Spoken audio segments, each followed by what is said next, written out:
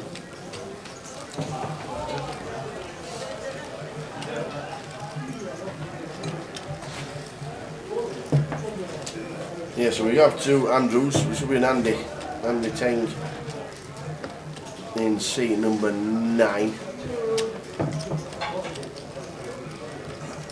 So one of the Andrews got 101,000, the other Andrews got 35. I'm guessing Andy Teng's got 101.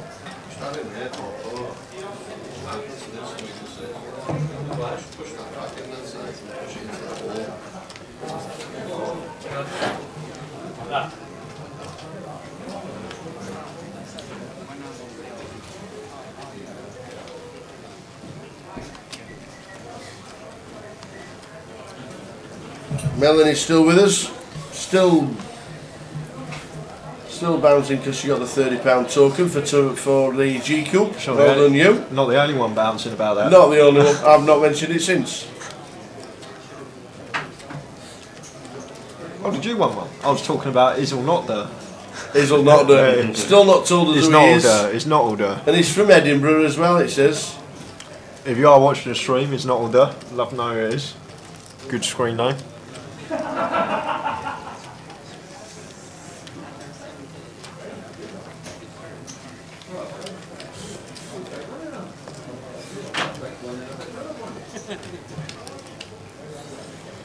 That's how to do it. Seat 4, necking a pint, playing poker, enjoying his Friday And got night. chips. And got chunks in front of him as well. Yeah.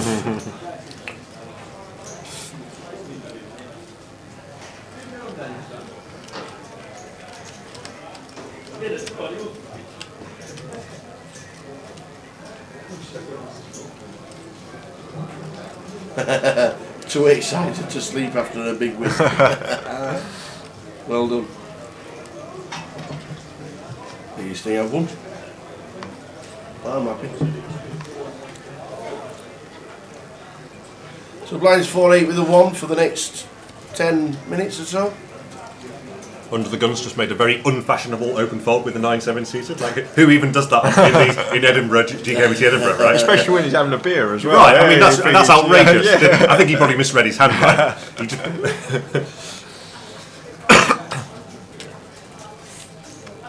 maybe it's when he got to the point with a beer where he sees an Omaha hand. No, 9977.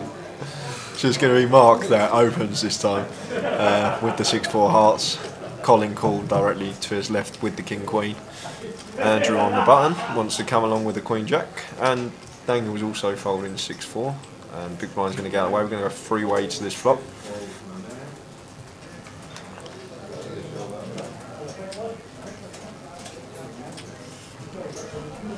I think we're going to see Mark continue.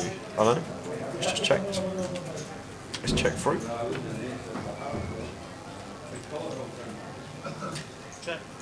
What a life. Yeah, Colin turning trips. Has a lock on the pot. How does he get paid, young man? It's with difficulty is the answer. Yeah.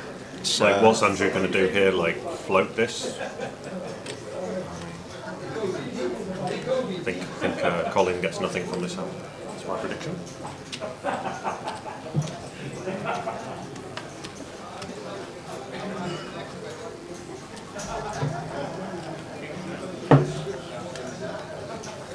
So 5 minutes left on the level. Then we're into the final level of the day.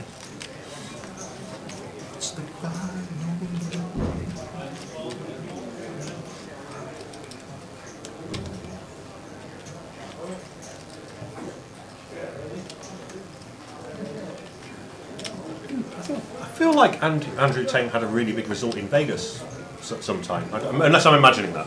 He did. Like a bracelet event or something, right?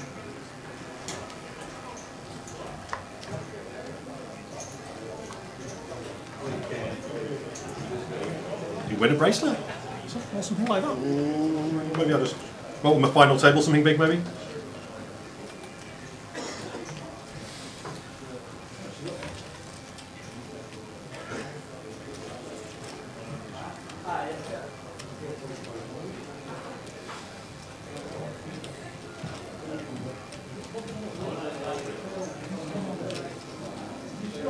tank. It's tank.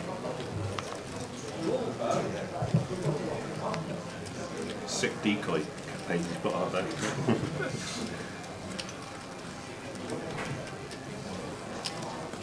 Vegas was 4th in the Millionaire Maker 4th in the Millionaire Maker. 4 years ago. Wow. For half a But million. that's what I was thinking of. That must have been Half the a event. million, because he came. I think he came back from Vegas and won the GUKPT. Right. I was going to say, like, coming 4th in the Millionaire Makers, like, is better than winning most Yeah. racelet events. It's such a colossal event. It was a GUKPT Edinburgh first, and then he went to Vegas and got the half a mil in the Millionaire Maker. He's won 2 GUKPTs. Won it in Fanet in 2008 Yep. as well. Won it Wow. twice. Wow. Won an EPT side event. God, what a resume. I felt like he did well in something with a quite high buy-in as well. I don't know. Is the EPT thing was it biggish? It's 1.1k, fine, nothing huge. Is that Greece? He's got a flag that I don't have. That's a Greece flag, right? Yeah, it's a grease flag. Yes. There's war. There's war. Look at the steam, the ears, the steam, everything. Not happening. Man. Australia, German-Australian flag. Yes. No. All right. I don't have a German flag either. Do you not have a German flag? No. I bet he doesn't have a Dominican Republic flag. Scroll down, there is. Oh. I'll be steaming if he does.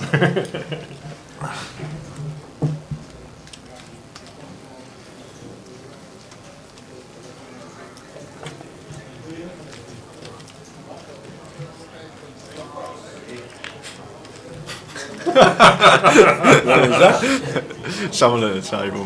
What's he said? I missed that. For goodness sake, I think he said. All right.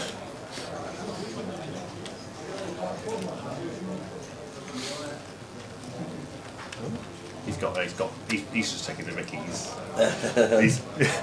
He's heard me. He's heard about my flag entry stuff. He's directly logging into the site now and putting extra flags on, Yeah. like as we speak. Like he's just put like Norway Carlo flag on or flag. something. Have you got No, Denmark? Denmark. You got no, Denmark he flag? put Denmark's the red one, right? Yeah, have you got yeah, Denmark no, flag? I don't. Oh no, how are you going to cope? And Hagen.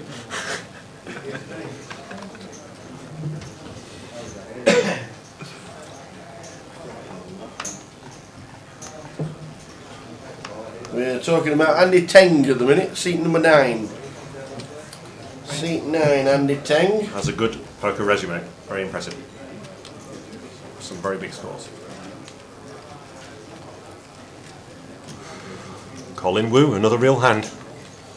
Who'd have thunk it?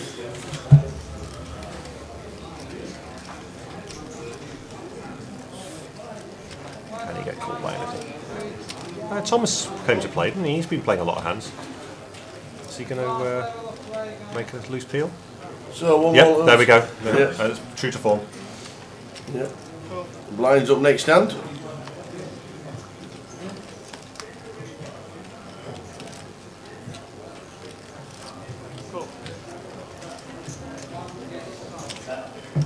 Well, you're not going to hit the king very often. There's one missing. Is that That's really a the good jack? flop. That's No, wait a minute. Is that really the jack Yeah, of yeah, spades? yeah, because it was on the Oh, flop it's, cam. oh, it's been fixed. Yeah, yeah, it was Okay. on the flop Oh yeah, cam. sorry. Yeah. Yeah, new deck. I think the deck was changed. This is an Okay. action flop because Thomas here's flopped the gut shot and the second nut flush Now, draw. is that the Queen of Spades or the Jack of It is Spades? definitely the Jack of Spades. We've done- we're on and it now. Colin has We are on flopped it. top set, and even Rab has got a piece of this because he's got a double gutter with the King 10. Wow, So actually. proper action flop here. Colin betting 5.5k. Thomas, What did the king out of spades really just? no, fold? he's still got cards. It's just an error with the graphics. He's still got his cards in front of him. King 8 of spades has called. And now Rab in the small blind makes the call with the double gutter. 5 deuce obviously going to get out of the way. So we're going three-way to the turn, not heads up. So Thomas in seat 3 still actually in this hand. And boom. There it is. There it is. So he's turned the second nuts.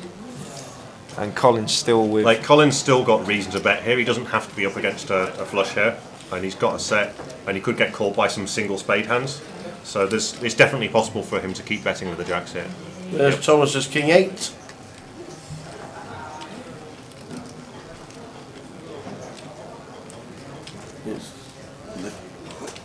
So the flush is a good favourite here, but it's not a dead cert.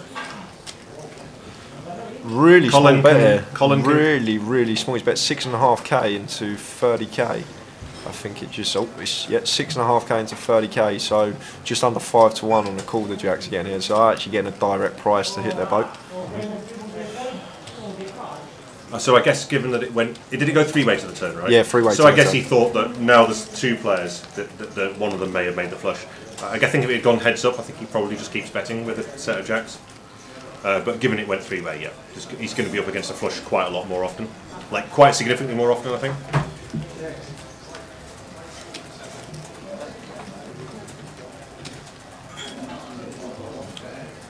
So Colin makes the call, getting that price. Yep.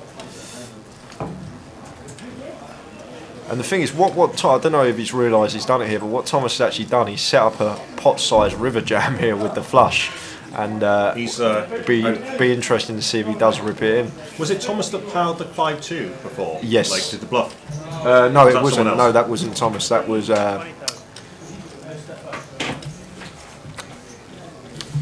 seat 8 that piled the 5-2. Jacob. So he's just bet half pot here on the river, 20k. With the pocket jacks here, I just think we got. I'm calling. Getting this price, it's Yeah, you could be up against a lower set. yeah, you could lower be, set. You could be beating some two pairs. value. Yeah, You could be that's beating that's some the value that's the problem we got here. We're beating some value, and I don't think Colin will be getting out of the way, and I won't blame him for a call.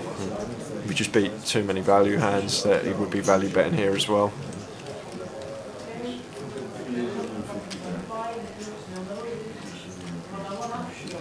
Yes, Katie, that's correct. The one with the hat.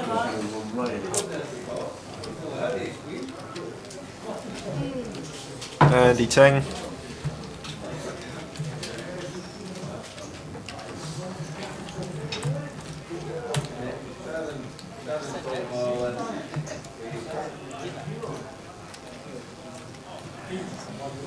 But then again, Colin has been playing with Thomas all day, sort of from a game theory perspective. When you have no information on the opponent, I'd just be calling here. But Colin's been playing poker with Thomas for 10 hours, so he'll sort of know. Yep. There's more His to poker tender- than just remaining unexploitable in game theory. Yeah, go for the sick soul read. Do it. Use your white magic. White magic. So And this is the great thing about live poker. There is more white magic in. yeah, there's live so poker. much more information that you can gather, and all those components can come together to lead you to making the correct river decision. And if Colin does fold it, I will be really impressed. And if he does fold, the reason that he has folded would have been something that he's picked up on in the day or no. Yep. It will be like a personal read, if you like. Yeah. He knows this particular player has tendencies. He doesn't bluff that much. Yeah, Generally, but he does has make it. the But call. He did make the call. Okay, you can't be faulted on that at all. Just mucks the jacks as well. Big hand for Thomas. Big hand for Thomas. So Thomas now up to 107k. Was quite short stack not long ago, but he won the huge pot with King 10 of Hearts, and now he's just won another big pot with King 8 of Spades, making a flush both times. Now he'll be one of the chip leaders for day 1B. And we are now in the last level of the day after that hand. So blinds at 500, 1,000, running ante of 100.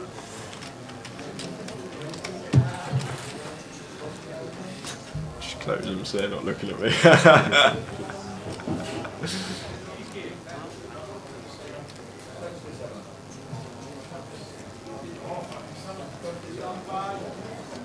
So exactly an hour to go, which takes us to midnight 30, takes us to 1:30 in the morning. Mel's just made a very, very good point. The ace-5 hand against Mark Dyson, it was actually Thomas that was the one that free-barreled into Mark with the ace-5. Oh. So maybe... Yeah. Oh, that makes that much of a more Yeah, call with a much set more jacks, of a doesn't call, it? yeah. Thanks that Mel, picking up on that. Yep. Excellent.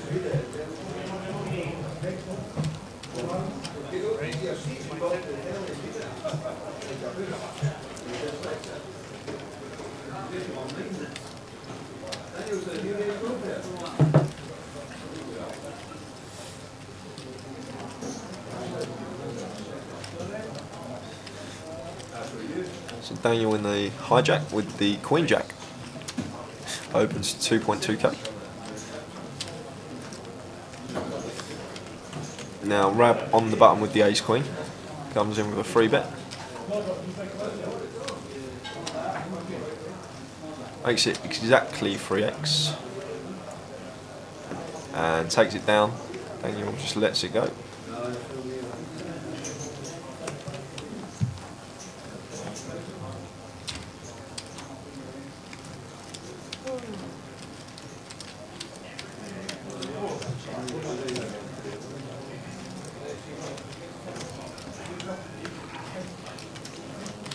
The only caveat you maybe can take to, you know, we saw him bluff 3 barrels against Mark, but I don't know how much of his stack he risked with the 12k river bet. I don't like sometimes big threshold for. It was the 12k river bet was a half pot bet as well. How much was it compared to with the stack he had? That is different. Like that, he had a lot. Yeah, he did. One thing I'll say about like a lot of live players, they think about their tournament life, and they might find it harder to pull the trigger for, you know, half or 3/4 or all of the stack compared with what they would do. So sometimes you see people bluff too much, but they might not have the be able to pull the trigger and put all of it in. So when they put half the stack in, yeah, that could be like bottling out or putting the whole stack in, but it definitely could mean it's more bluffy for some people.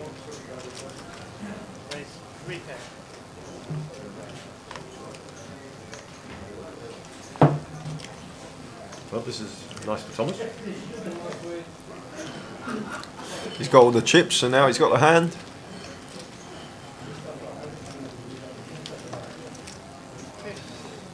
And he just takes it down. Did like loads of people have King 6 there? It was very quick the way the graphs came up and went away again.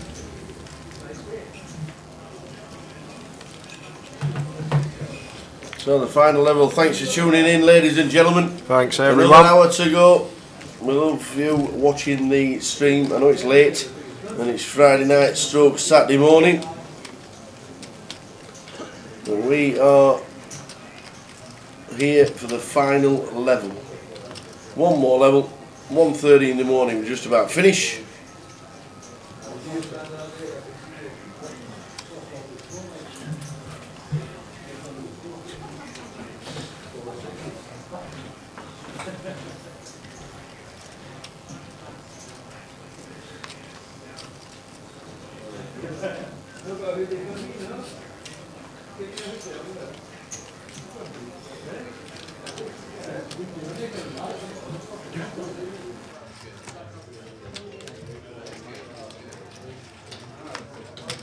Race 26.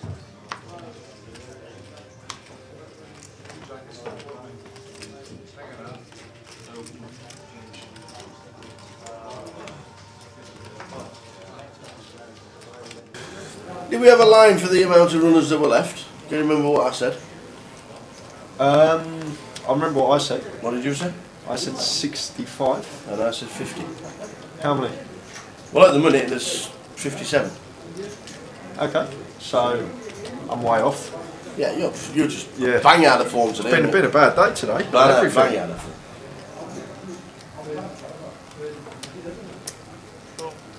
It's a good job you're not playing poker with these poor judgment skills. Yeah, just running bad today.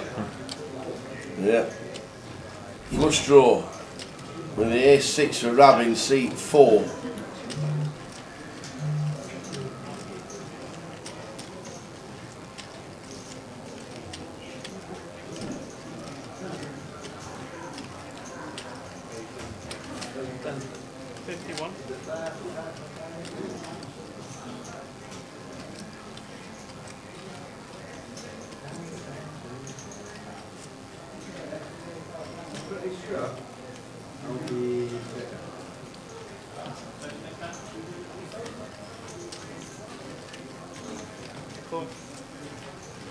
Did this go raise and flat pre? Yeah, Yes. hijack open, Mark called on the button. Seems like quite a big pot.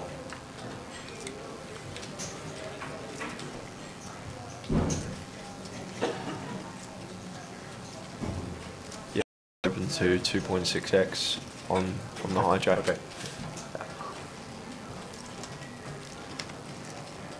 Mark is still ahead. Yeah, he's picked up a straight draw as well. Yep. Carl. Will Rab keep firing? I mean, normally you want to keep firing with this hand. You want to keep the betting lead. Just check. And he gets there on the river. Just the nuts for Rab. Going to be hard for him to get paid though. Yeah. 4-2 straight out there now, flush out there. Mark is pretty much only being a Has he bluff. checked? Wow. And Mark's going to easily have a check back with a king 9. So he checked twice with a flush. I mean, I don't think that's really good play. I'm trying to think what the merit of checking the flush would be twice. It just doesn't look like... I think what he's missed there is that Mark has showdown when he calls flop. And Checks checks back the back turn. turn. Yeah, He yeah. often has a hand that can just Yeah. get to showdown, but he doesn't love his hand, but he thinks he could be winning some of the time. So those hands check back the river a lot. Yeah, sort of There's a lot of hands in Mark's range that just go, yeah, I might have the best hand, check. And that's one of them. All Mark's sort of draws with not much showdown. You expect him to barrel the turn with some of them hands. Yeah. And if you thought that Mark was calling with some sort of flush draw, which by the way is quite hard, because there's not, if you break it down, how many flush draws can he have? He's peeled the button, was it versus hijack open? Yeah. He's not, I don't think he's calling with 5-4 of diamonds. No, yeah. And you've got the ace of diamonds, so And that the blocks loads of that's the biggest group of diamond draws, is the ace high one. So And the board is jack and the 10, board has a 7, load of high jack, diamonds, crucially. It doesn't yeah. have, it's different if the board's got baby diamonds on it, but when it's got high diamonds, that takes away loads of Mark's combinations of diamonds. So he might be hoping that Mark bets with his weaker flush, and then he can check raise and win a bigger pot, but actually Mark's a really good player. You might find that he could actually bet fold some flushes if he ever had those.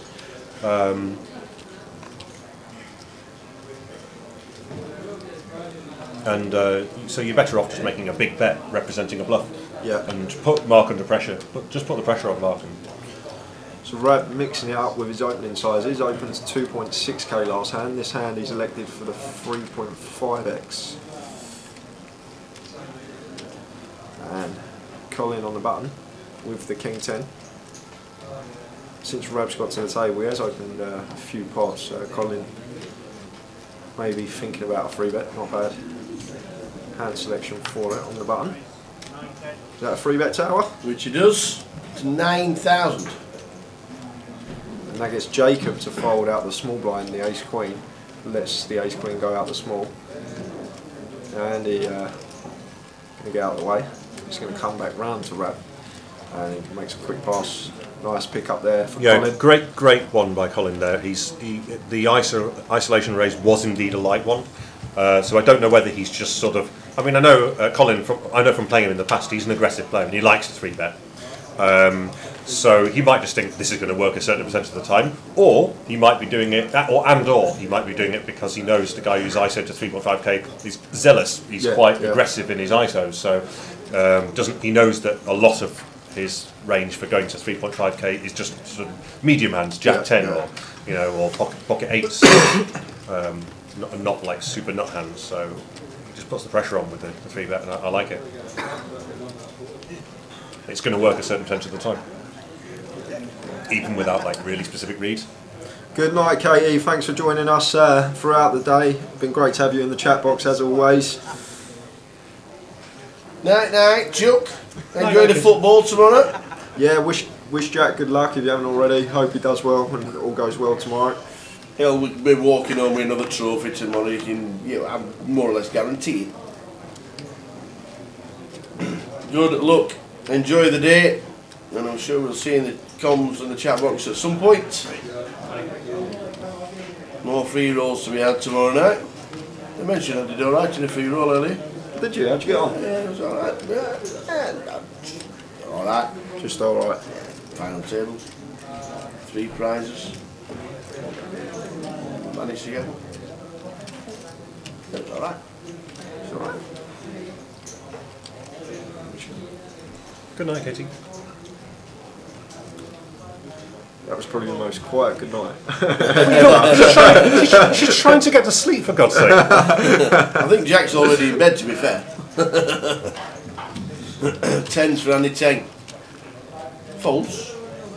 Folds the 10s? No way. No, he's called. He's flopped a set. And he's right to call. Absolutely. So we've got He's flopped a set. an action flop here because the pre-flop aggressor Mark's flopped an up and down with the King Jack and Andy with middle set. There's some possible huge coolers here. Yeah. And straight versus set coolers tend to be bigger than straight versus set versus flush coolers because it's more visible. Like straights tend to be often more disguised than flushes.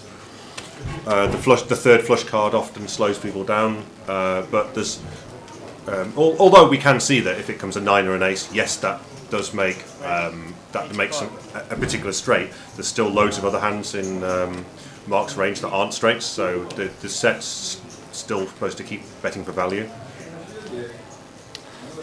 Still leaving us on Kate on your iPad. Do you want to sing? Do you want to sing a lullaby or something? Help you fall asleep. So Mark calls with the up and down it. Go on, let's have an action card. Oh, nearly.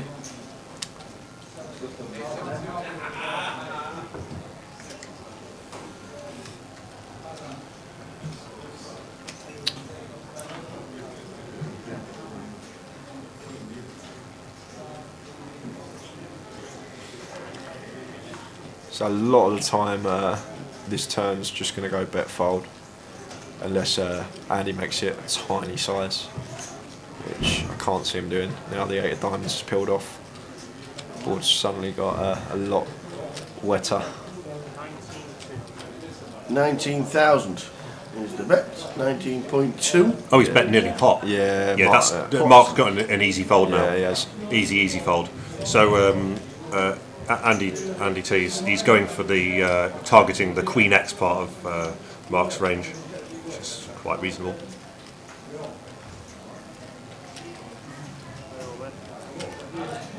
Wow, Oh, Mark wow, Dyson has Mark's moved ripped. all in. A snap call. And Wow. a snap call. Wow, he's going to need some help here. A set of 10s against an up and down straight draw. And it's ended up as a huge 100k pot plus. So Mark's going to need to find some help on the river. He's going to need an ace or a 9, otherwise we will be losing him from the tournament. Oh! Whoa! Hashtag knew it was coming. Wow, what a river. What a player. Now Mark's done that jam because he just thought that Andy C had some bet folds. He's not done that because he's just reluctant to fold his draw. He's done that because he thought that bet was really polarised, and he thought that Andy was trying to buy fold equity with that big bet. He thought that he's got some bluffs. He's got some. Wowzers. Because bear in mind, he's gone check raise flop and pot turn. What is the value range that he's doing that with? I actually think for a player as good as Mark, that could be tournament changing. Yeah. Onto where he actually, obviously, he loses, he's eliminated. I understand that, but that double up there, right there, could be absolutely tournament changing for Mark Dyson. If he's back on Sunday, we'll probably revert back to that hand and remember that. You might, I'll have forgotten it. I'll remember it, don't worry. I'm sure Andy will be talking in the bar a little bit later to Mark about the ins and outs of the hand and what he thought. You might get a report back.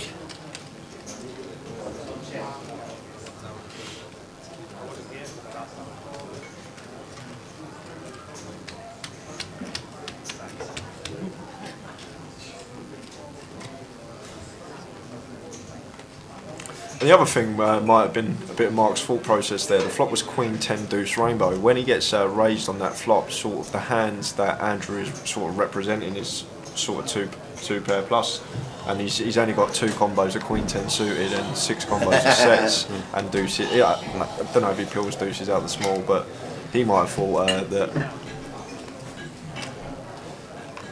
he was had the same sort of similar hand.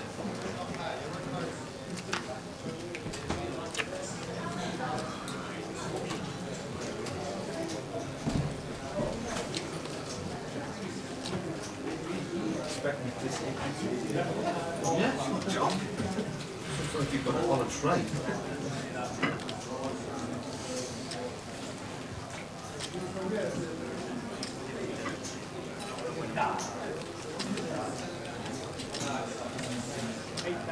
So Thomas, we saw him limp early position earlier, limp call with the ace-5 against Mark under the gun. This time he's got the ace-4. Is it off suit? Yeah, off suit. And then Rab came in for a raise with the 7s and now folded to Andrew, who 3-bets ace-king up the small. Thomas gets out of the way. Now Rab playing around 50 big blinds. Does have position over Andrew, but it is a 3-bet. But he does pill, so we go to the flop. 7's still the best hand.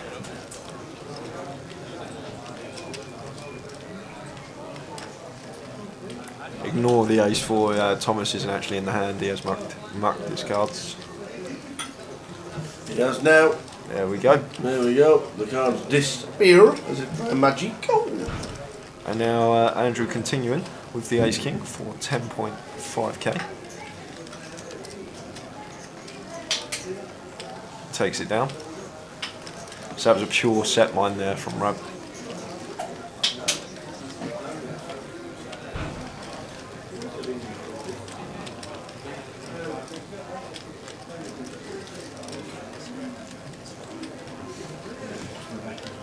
So Mark Dyson now, chip leader. Heading towards the end of play, around about 40 minutes, 45 minutes to go until the end of the day. We're going to lullaby Katie to sleep because she's watching it until she actually falls asleep. Twinkle, twinkle, little star. If you stop there, I'm nodding off. 500, 1,000, relative 100. There were 57 left the last time we saw. We'll keep you informed at all times. Roundup video at the end, as always. And then back tomorrow, yet again at 1:30 PM with day 2. We'll be looking round about 70 players plus, about 70 players. Yeah. Around that sort of ballpark figure.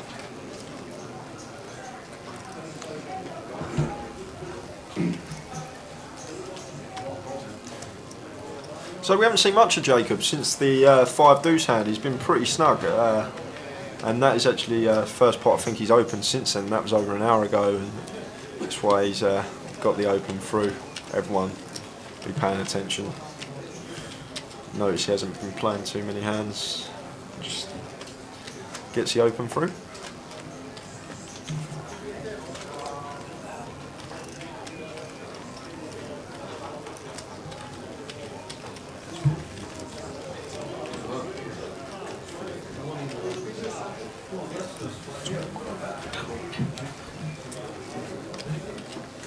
Go for it. Do it. Both.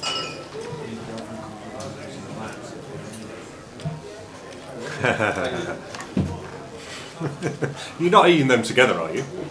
Oh, you dirty, dirty man. You're dirtier than Mark Dyson with this river beach. Cadbury's, let's finger us and chips. So Andy Teng, who's had a bit of a brutal one, back down to 42,000, was riding high on well over 100. And then Mark Dyson and Andy Teng swap chip stacks.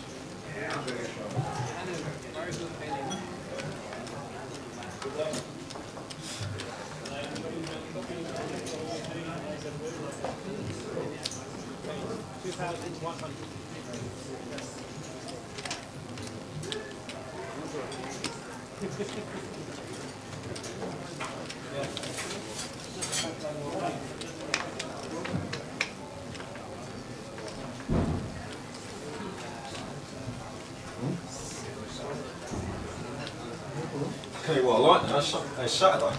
Pardon? I'll tell you what I like now, it's Saturday. All right, okay, yeah, it is 10 to 1 in the morning. You can have what you like.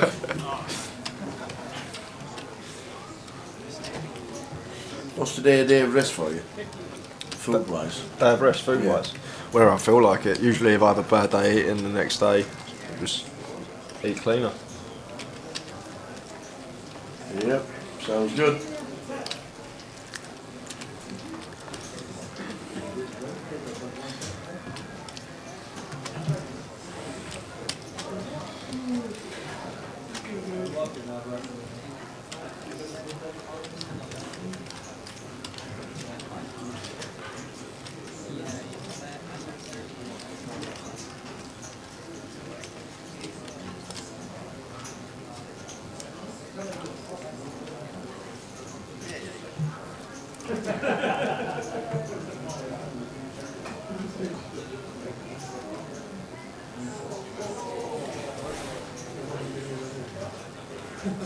So 500, 1,000, the last level of the night. Yep, got just over half hour left on the clock.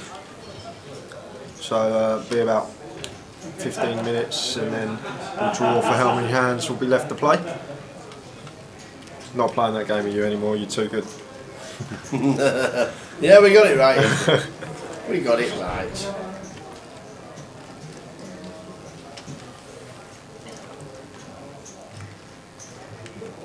Mark said the same thing. He said, Scotch is home.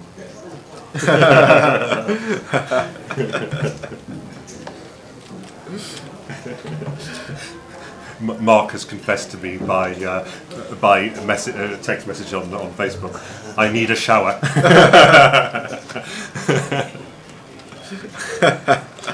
Okay. It was a bit of a dirty one. That was dirty. Yeah, the old 8 outs. It's quite hard to win a big tournament by not getting there at some point, right? It's hard to get it in ahead every time. I mean, you know, obviously Tower does. Tower gets He's always got it in with basically quads or a quads draw. Quad straw. You got a quad straw with any hand though.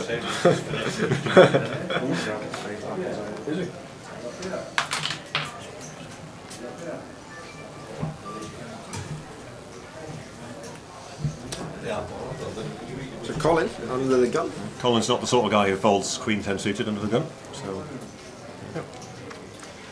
Jacob here on his direct left under the gun +1 with the pocket 8s. it's probably as low down as I would appeal here. When you get to those the really low pairs, it's hard to win the hand without making a set. So you're really appealing 2s. If you're really appealing 2s, you're very vulnerable to getting squeezed. You know, if you're calling that many hands, it's situational. Depends on the table.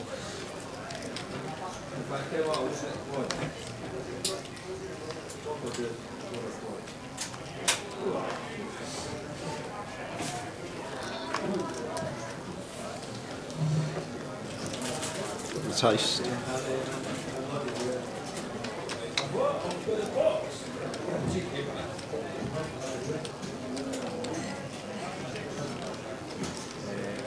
Colin moves back to running golden. Normal service is resumed. I do have some nice backdoors here though. But Jacob won't know that his club is live. We can obviously see that. I mean, when you peel the 8s pre in that position, it seems kind of bad to fold this flop. Importantly, and it's relevant here that he can have some stronger hands in his range as well. He can easily have flatted queens. He can have flatted anything. He could have flatted every pocket pair on this board. So he could have a set of 10s. He could have jacks, queens, kings, aces. Obviously, from Colin's perspective, he's not going to have 10s very often, but he can have all the overpairs. So let's see what Colin does on the turn. This will be interesting. Feels like more of a check call than a bet on the turn. Yeah, after the call on the flop, because I mean, you're not beating that many hands. I don't know what he knows about Jacob. I mean, Okay, so Jacob has made some loose peels before, hasn't he? I think, but he might think that there's not that many things he's beat. Like lower pairs. Jacob's been quite solid, and he was the player with the 5 deuce out hand when he peeled the 5 deuce out the big. But that's different. Peeling the big is different from peeling under the gun 1. Yeah, that's what I'm saying. So he has been really solid the last hour and a bit, hour and a half. Colin's gone again. I don't know if this is like against Jacob's range. I don't know if this is a good value bet with a queen kicker. I mean, the board hasn't changed at all. There's nothing.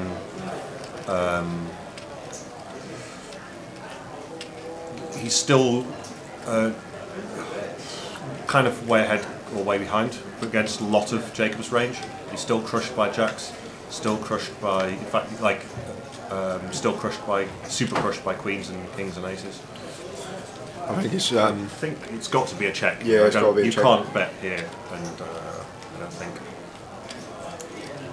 it's super thin to bet the value here with the queen 10.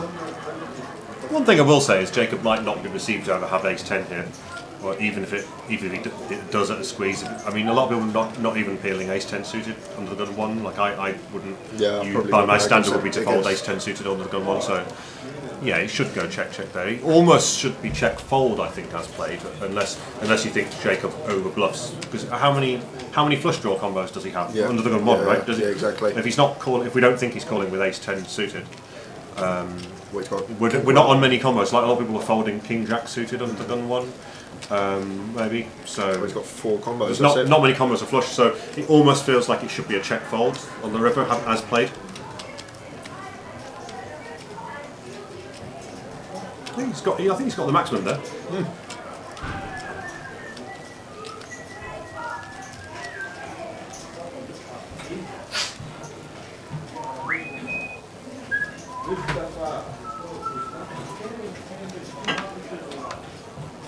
That's really weird. We're just talking about this.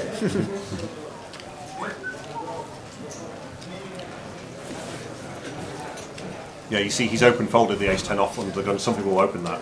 I mean, but your range for flatting under the gun 1 versus under the gun must be much stronger than what you can open. Well, what we've seen from Jacob though, the last hour and a half, he's been really solid. Sort of his pre-flop, he's really solid pre-flop, opening the right range, not making any loose peels or loose opens. He did peel the 5 deeps out of the big. The only crazy thing he's done was the 5-2. Yeah, but he was getting a big price, good price. He was closing the action, and then he took a spot and took the pot down. So what we've seen of him, he's played well. It almost did seem like he couldn't be bluffing there. Yeah, it almost exactly. Seemed like exactly. It's pretty sick hand. So he's been very solid, which makes it even more of a check corner turn for Colin, I think. Yeah, definitely was quite sketchy though. Even like, I don't even know if it's a if you're going to check, it's a check crying call. You know, you're really praying. Like, what is the hand? There's a chance that Jacob just checks back pocket 9s on that turn. He's not. You know, he might. What's he betting 9s for? Just protection. Yeah. So you're almost praying that he makes like a really small protecty blocker bet. You know, I wouldn't like my queen 10 if Jacob bet substantial value sizing. So I guess betting, based on that argument, betting could be slightly better than check calling.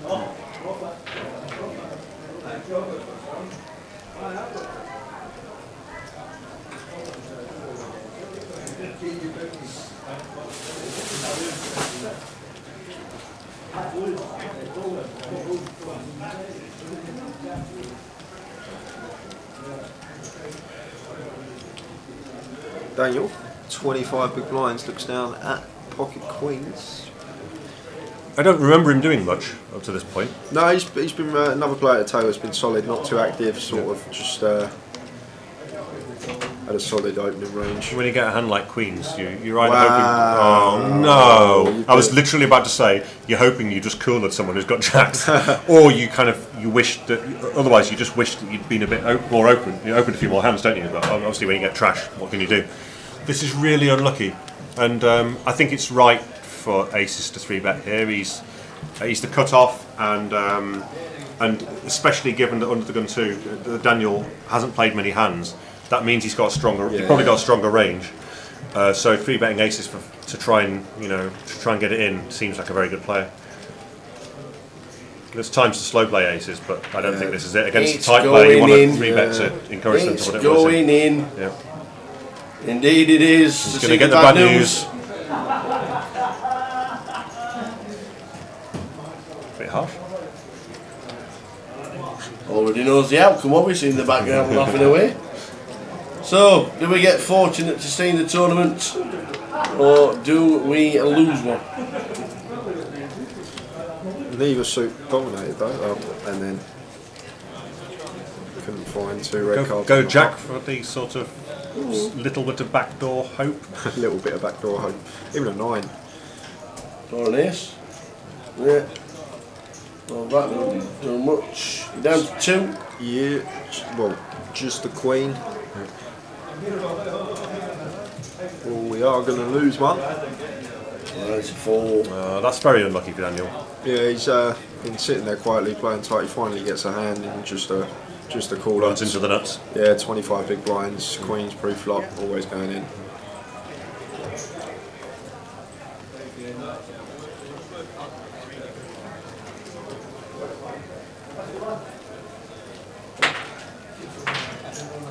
Unlucky Daniel, heading out the last 20 minutes of the day. A certain number of hands will be drawn shortly.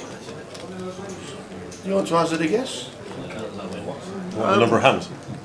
I'm going to go with 4. I was going to go 4. I'll go 5 again. 3.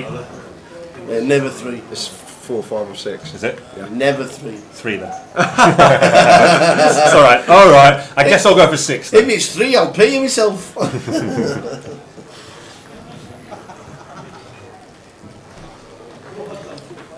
A player always picks the card as well, and I've came up with this weird scenario. Imagine if the TD comes over to you and you've got to pick how many hands are left, and you pick the 6, and then on the 6th hand, you bust.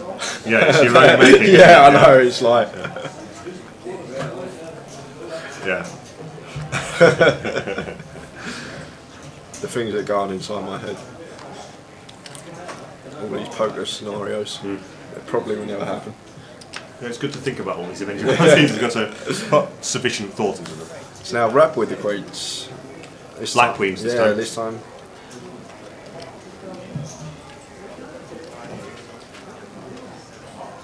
Black queens, a little bit deeper stacked, and we've made a bigger raise as well. Yeah.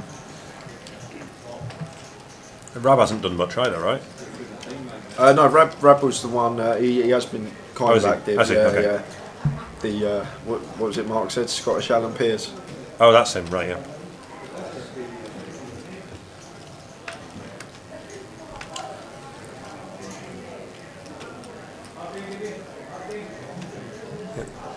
Colin's not the kind of guy to fold ace jack to an early position open. You could have finished that sentence at fold. Yeah.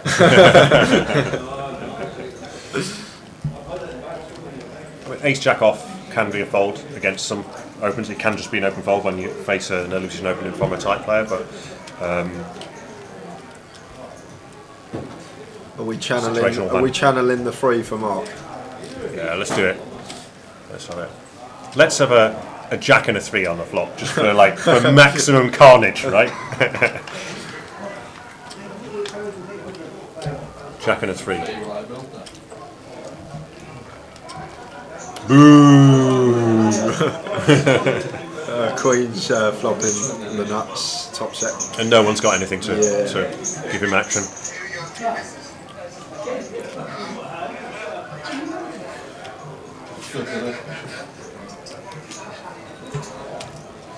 This is bordering on a flop where you could consider not c-betting. It's there's not much. It's not very connected. It'd be different if it was like Queen 7-5 because the big blind's got more combos of draw that could continue. So I definitely wouldn't mind. I wouldn't mind a check with top set. It's really hard for someone to have ace queen.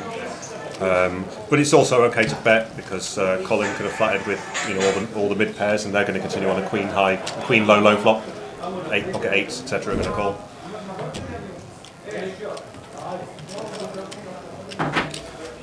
It can't be bad to bet with a nut. Yeah. It definitely can't be so you could go either way on that flop. Definitely. And the thing is, if you check, Colin Woo's going to bet a lot, stab with a lot of stuff anyway. He's going to make some bluffs and he's going to stab with his mid pairs rather than check back. I think he's more of a betty kind of person than a checky person. So again, there are quite a lot of arguments in favour of the check. Like the tags you use online, Betty, checky. Betty, checky.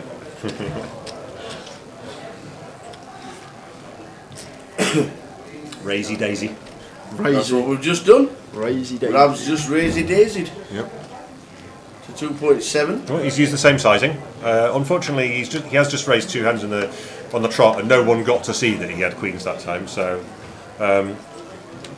he's Under the gun. it's a pretty sketchy hand to open here. So I mean, he's decided he can run over the table.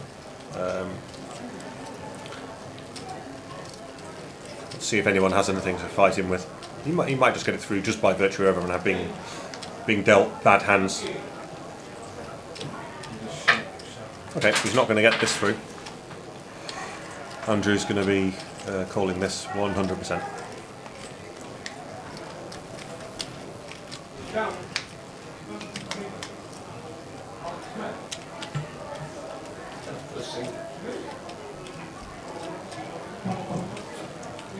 Clutches with a gearbox.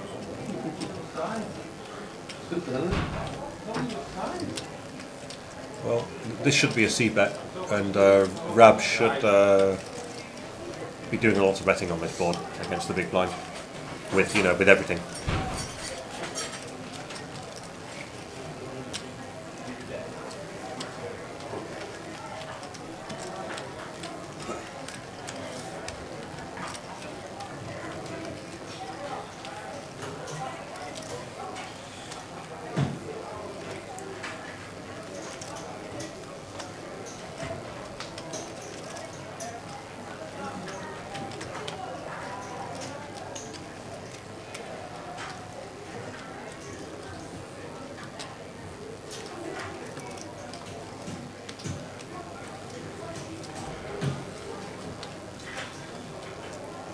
Just over 15 minutes left on the clock.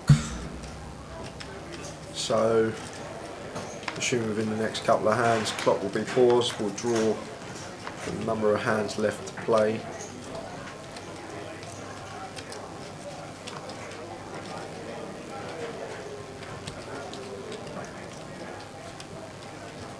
And you said 4. Yeah, I said 4. That's a 5. And he's gone with 3. Good I luck, Andy. I changed it to a 6. Yeah.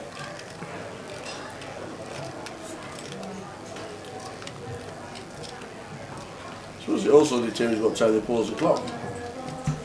Yeah, I think It shouldn't be too stagnant in what they do. I could be wrong here, but I think if the clock's paused between 10 and 15 minutes, it's never 4, 5 or 6. And if it's under, never paused with 15 minutes left, ever. and if it's under 10 minutes, it's 3, 4 or 5.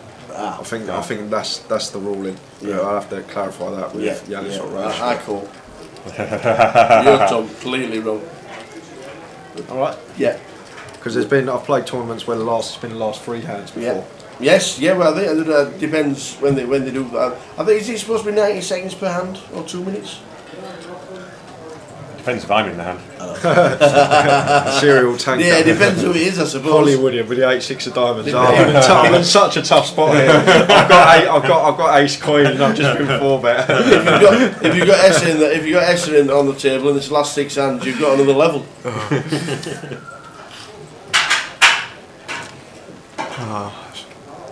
So only 10 picks of a genuine on the button. Pocket 7s. We see a flop. Well, we might see a flop if we don't see something back of someone's head. Is that Mark's head?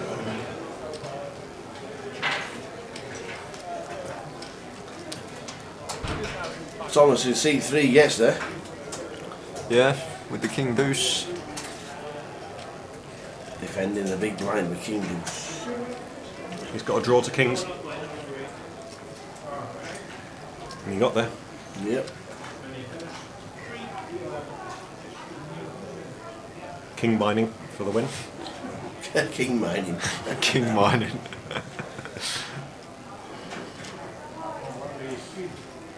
So players seem to be getting a little bit restless, to be fair. Wandering about, stretching their legs, up and down, up and down. Long days, to be fair. Over 12 hours of poker. 12 and a half hours by the time they're finished.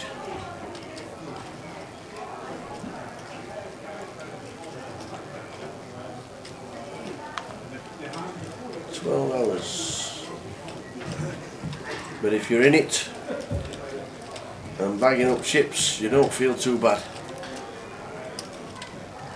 There, 2.5 from Thomas, called by Colin in 7, Colin Wu, with a good shot. Andy comes on for the ride. Right. Oh, another 7's fold. Yeah, as it should. Yeah, as it should, that's what I thought. I was just waiting for the graphics. They just caught up as he folded. And Andrew did call. Let's see the turn card. 3 of diamonds.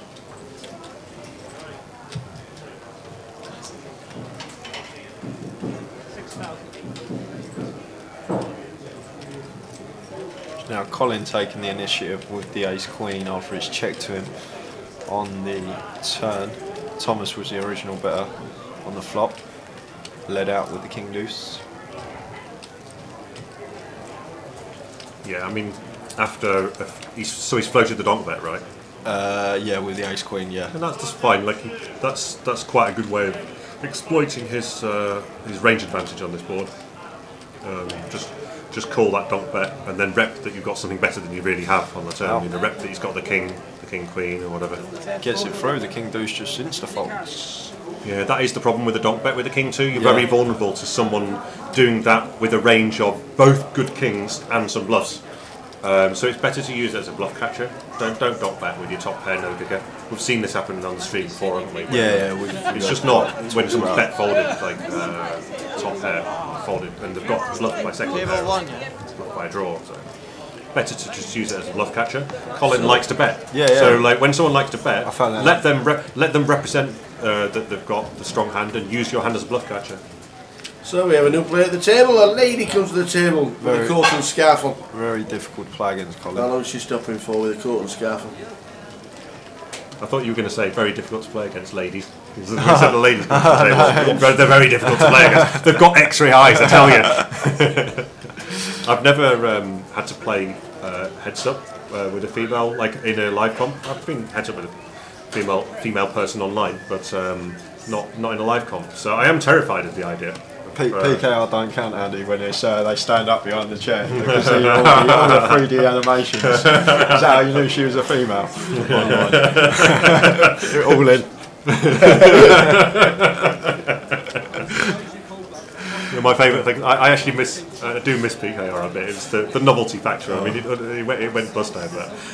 One of my favourite things was all the things you could say. You could type in slash followed by like something that your character would say on screen. Yeah. So you could say, you could type slash chicken and you go. Yeah, I know. The best one was fresh fish when I went fresh fish.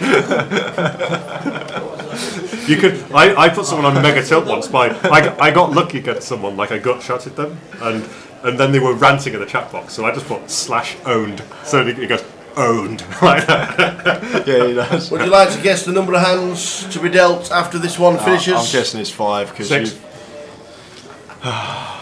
you are 0 for 7 today. It's just our run tower. All these, Must do better, says teacher. Jay, are you deliberately getting everything wrong? Yeah. Making me feel good. So the last 5 hands after this hand.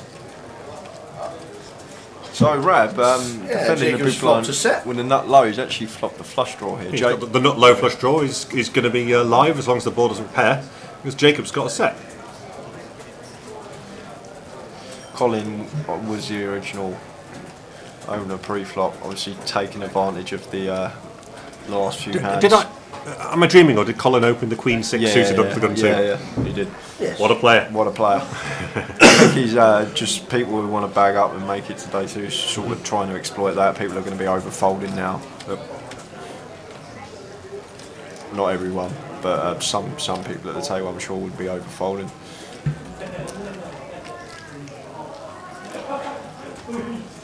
So So after it's checked to Jacob, he bets the pocket eights. Boom. Oh, There it is. there it is. No, it isn't. It wouldn't be terrible to lead out with your. Wow! Obviously. Obviously. So is this you in disguise, Howard? Like, did you go and sit down at the table before? Like, I was going to say he should have bet the turn because of the size of his flush draw. Jacob would have called and picked up more chips, knowing the 8 was going to hit the river. However, he does not have the nuts. He can still be losing in this spot. Well, he can to the jack. I'm going to admit I didn't see that. To the Cambridge nuts. The Cambridge nuts would be winning in this spot. That's why you got to play the Cambridge nuts. Make straight flushes. Yeah.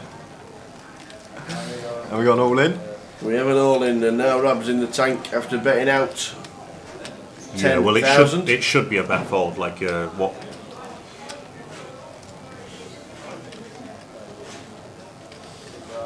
I guess. I mean, what's the hand that Jacob? Okay, so Jacob did. To be fair, is Jacob the guy that did the 5-2 thing before? Yeah. So he has been seen pulling the trigger on the river. Yeah. And he jammed that hand, didn't he? So we do actually know he's capable of doing bluffs. You know, when he can't win the pot. So if that was more than half an hour ago, right? So that could get him paid. You know, that could get him paid. Don't think these are the kind of guys that will be having information fed to them instantly. But he is in the tank. He's under a bit of pressure. Now Rab is truly wishing he hadn't peeled the 3 high and peeled the nut lower in the big. Like, why did I play this hand?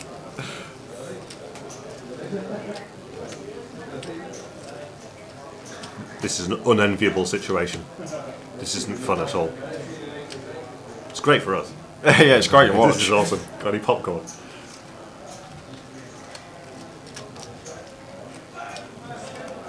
What 8x has he got? What does he have, a pair of 10s? Well, if he had 8x, he'd just call the river. He wouldn't be raising. So what's going through Rab's head, I'm assuming, is what hands. He doesn't beat any value now, Rab. Sort of hands that Jacob's jamming for value on this river. There's not a single hand he beats. Now he's got to come up with some bluffs that potentially Jacob can have here. So, can you come up with a bluff, Andy, on this board? Very hard to come up with a bluff on a board like that, isn't it? Maybe a hand. No, I doubt he'd peel ace-9 with the ace of clubs in the. Like ace-10 with the ace of clubs. I don't know. I'm really clutching at straws. To be honest. Exactly. And that's the thing. Can't really find any bluffs here because he's called an under the gun +1 open from Colin as well, or +2. I can't remember what it was pre-flop. It's just flatted there, so. It's not like he's open from the hijack, so his range is a bit stronger than what it would usually be if it was just an open from the hijack. So I think Rab will find a fold here. It's just nothing that he beats, and there's no plausible bluffs. Yeah, good fold. Well done. Got it spot on. Yep, nice fold. How many left, Tower? I've lost count. 5 left. That was the one before. So was it 5 hands? We've got 5 hands now. 5 to go. 5 to go. Is that what they drew? Yes. Well played, you. Well played. Yeah. That's what I guessed. Yeah. That's what I said. Nobody listened. It's so fitting that you got it right, and then someone made quads in the last 5 hands. Like absolutely. It's fitting. Yeah, very true. Wherever you go, Tower, always quads.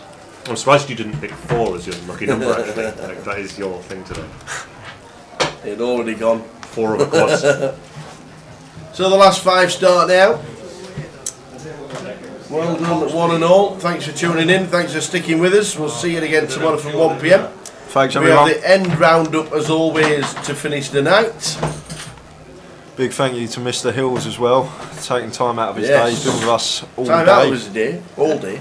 Yeah, all day. Yeah. That's taking my day out of my time. Yeah, taking everything.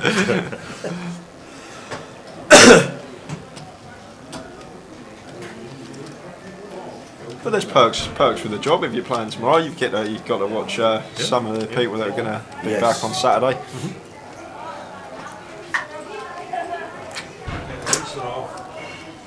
Night, Mum. Night, Mum. Call you tomorrow. Don't forget to do my packing. Got it all day on Monday. Is that on today? I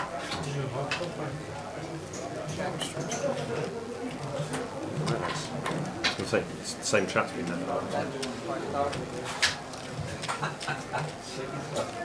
there. See, that's the story of 2-3 clubs. I'm in exactly the same boat. 2-3. Paul Zimler's favourite cash hand. Gets you into a lot of trouble, obviously. How have you picked 258, Dave? I thought it was mine. I had a look, I saw it was 7 minutes left on the break. It was 258. It's 258. So I had 7 minutes to get a registration. 258 and a guy walked in with the chip tray. That's the one half chopped it with you. So it was 258. Yeah. Both go on each. Yeah, and I was side of it. Get it! I should have just flicked it in myself. Hey chaps, we'll see you in the morning. Cheers, David, Cheers, boy. Dave. You want anything done? If Edinburgh tomorrow? Oh, Scotch pies. On a roll? No. Gee, it's like a pie bar. Alright. Yeah, bring in some pies tomorrow. I wouldn't mind a pie. Pie pie? Yeah. Pie squared? Pie. Pie. Made out of pie. Pie. What do you want in the middle? Pie. More pie.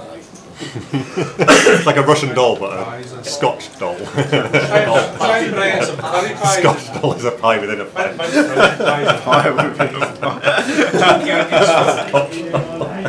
Hey chaps, we'll see you in the morning. Cheers, Dave. Cheers. See you, Dave. There we go. Cowboy Dave is off. Action tracker. Extraordinaire. Top man. Sits on that chair. Has to watch the action. Inputs all the bets.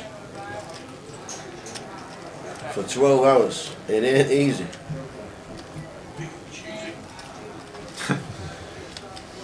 So, side tables start to finish, as you can hear, as the bags are starting to be written on. We'll have a wander around and chat with a couple of players at the end to finish the day as always.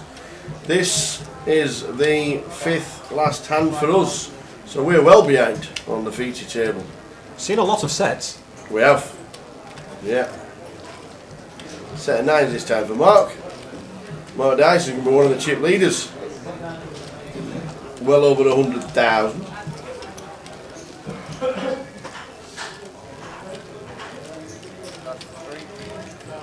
So the last 3 hands. 3 to go. The penultimate hand of the night.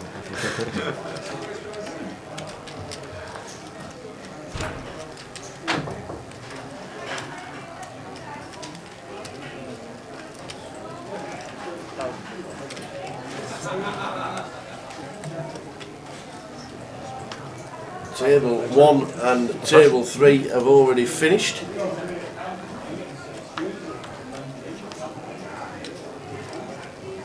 People mulling around. Well done to the guys. Over 50 players left for day 2. I think it was on 52 when the clock was paused. So we nearly got it spot on. How many finished, Paul? 52. 52. 55. 2. 5 and 2. 52.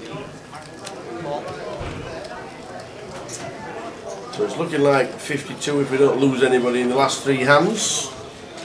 So 52 and 23 makes 75. That's quick maths. 8 tables. Well, Nine Ace tables. King has opted to just peel here rather than 3-betting the small. So David's got a very underrepresented hand. The King 10 has checked. I think the Ace King should be leading here. As he does.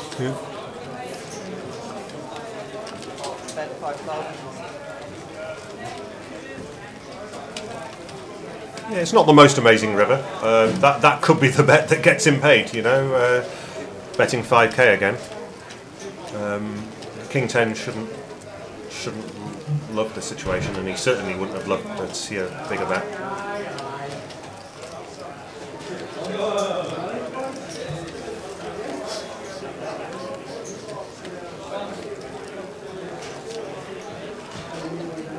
King 10 might just find the fold because it just looks like the guy has an ace. I mean, you don't know he's got. He does. Yeah.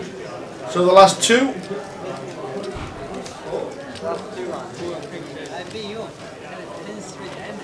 you can hear the noise in the background means everybody else has finished. Bagging and a tagging. We'll be round chatting to the outer tables.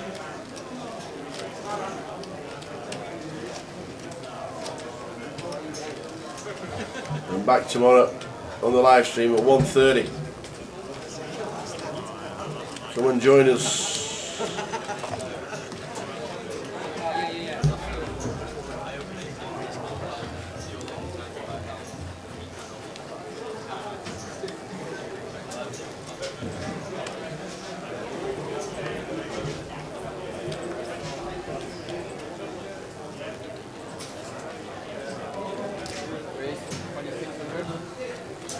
So race to 2.6 under the gun with sixes. And the 10 gets out of the way with ace jack. Rolling round to Kim with king 10. Wants to see a flop.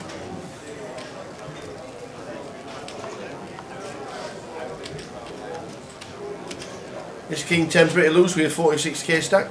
Or is it pretty average? Against an under the gun open. No. And you're still in early position under the gun +3. Yeah, nice of all. Yeah, it's, you just got to let it go. But Kim wants to see a flop. And this is another reason why it's bad. Yeah, but someone can wake up behind you. Okay, so Colin has up to just flat here. He might think that it's quite hard to get action from loads of worse hands when he squeezes. Maybe he thinks that on the last few hands of the day they're just going to sci-fold too high up the range maybe. So I definitely don't hate you closing the action. It's going to go three-way and no more. I definitely don't hate the flat with the jacks. Keeping some worse hands. He's going to lead now though after flattening out the big blind. Yeah, so Colin does have a sort of a button clicking kind of image at the table. Does a lot of betting. So I mean, you could definitely imagine how he would just get action. You could get some action from some worse hands here. That's suspicious. It just looks like he's got some diamonds or something in the big blind. It's not a very underrepresented hand. So this is a spot where I don't hate the donk bet at all. I still don't think I would do this very often. I think I would normally check. So bet, call, fold? I think I would normally check, but it's got some merit. It Well, looks bet, fluffy. fold. You could So the maybe final get- hand, here we go. Thanks Andy Hills. Thanks Jay Harwood. No problem. We will see you tomorrow. We have at the ending, as always, a quick wander around and a chat with a couple of the chip leaders. And then back tomorrow from 1:30. More of the same. Final hand. Thanks for tuning in, chat box. You've been awesome. The final hand, the roundup, and back tomorrow.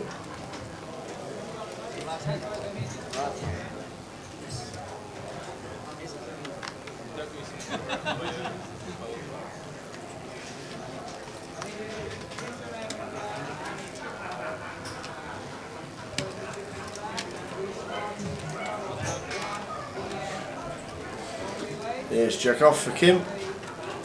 Probably raise it up.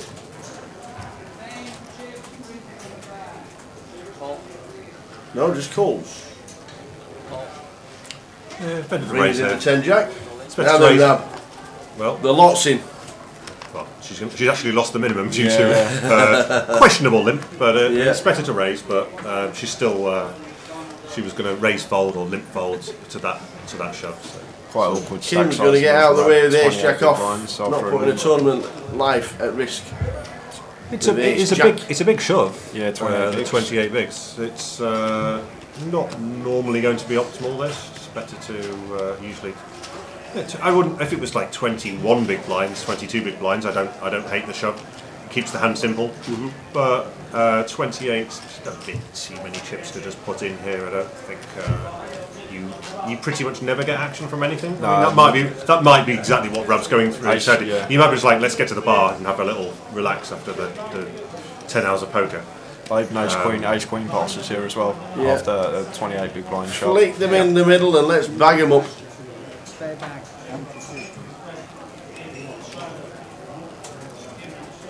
Yeah, like you say, even ace queen is not loving this. No. Is he really jamming 28 bigs with ace jack? That's what you have to ask yourself. Absolutely not. Kim will flick them in the middle and we will play the highlight reel, and we'll be back again tomorrow from 1:30.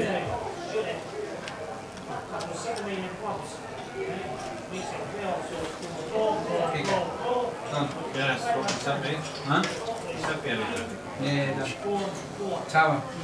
I copied you in as well. Kim's still having a think. Come on, Kim, let's bag up the 45,000 and say well done. Well done for making day 2. She will cut. She will fold eventually. Yes, It's she will. pretty standard fold here. Yeah. What's going through her head is, am I getting bullied because I made a weak-looking limp? That's what she's thinking. She might be levelling herself into thinking, now ask for a I'm count. getting tight. But when she realises it's 28 bigs, she really ought to. That you ought to make the decision easy. Yeah, it's a bit of a snap fold, but It is, yeah, I think most people will have already folded and started bagging by this time, but she wants a count, and she's giving it the old dilemma. It would be very different if it was day 1A, because a certain proportion of people are going to do this like a kind of a punt jam, if you like, with the intention of, well, if I either I chip up or I get called and get I also lucky. think the problem with what you've just said, she can't get eliminated, so she doesn't. Yeah. She ends up with 17,000 if she loses. Yeah. And Ace Jack is nowhere near in front at any part of a jam on the last hand. Maybe of the day 1A you could put like Ace 10 or something in his range, or like King Jack suited or something that he's just decided to punt jam. Like it's like you might think it's a win-win situation. Either he wins what's in the pot, or he could get called and get lucky. They're in the muck. Here's what they said at the end.